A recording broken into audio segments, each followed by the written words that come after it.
Summer holidays కదా, రోజు ఏదో ఒకటి పిల్లలకు చేసి పెట్టాలంటే చాలా కష్టం. 1 కేజీ పిండితో 1 గంటలో చేసేయచ్చు. చాలా సింపుల్ రెసిపీ. 3 గ్లాసుల బియ్యం పిండిని మంచిగా జల్లించుకుని తగినంత ఉప్పు, కొంచెం కారం వేసుకోవాలి. 2 వెల్లుల్లి గడ్డలను పొట్టి తీసి పెట్టుకుని 2-3 స్పూన్ల జీలకర్ర వేసుకుని కొంచెం వాటర్ వేసుకుని మిక్సీ వేసుకుని పక్కన పెట్టుకోవాలి. చేకోడీలు టేస్టీగా రావాలంటే నువ్వులు అనేది చాలా ఇంపార్టెంట్. కొంచెం అరగడానికి ఊమ కూడా వేసుకుని మిక్సీ పట్టుకున్న వెల్లుల్లి జీలకర్రను కూడా అంతా పిండికి పట్టించాలి. తర్వాత వేడి నీళ్లు మరిగించుకొని కొంచెం కొంచెం వేస్తూ కలుపుకొని ఇలా మంచిగా మసాజ్ చేయాలి పిండిని.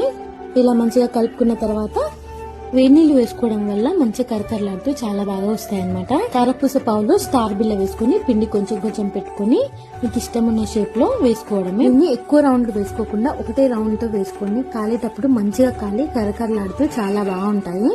వీటిని బెడ్షీట్ మీద వేసుకుని తర్వాత అయినా తీసుకోవచ్చు, లేకపోతే డైరెక్ట్ గా ప్లేట్ లో వేసుకుని ప్లేట్ నుంచి డైరెక్ట్ గానైనా మూకుడులో వేసేసుకోండి. డీప్ ఫ్రై కి ఆయిల్ పెట్టుకుని ఒక్కొక్కటి నిదానంగా వేసేసుకోండి, లేకపోతే ప్లేట్ లో వేసుకుని అన్ని ఒకటేసారి వేసుకుని ఏం విరిగిపోవు. మంచిగా దూరగా కాల్చుకోండి. చెకోడీలు క్రిస్పీగా రావడం అనేది కాలవడంలోనే ఉంటుంది.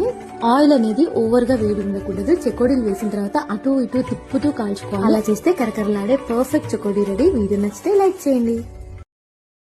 Download ShareChat.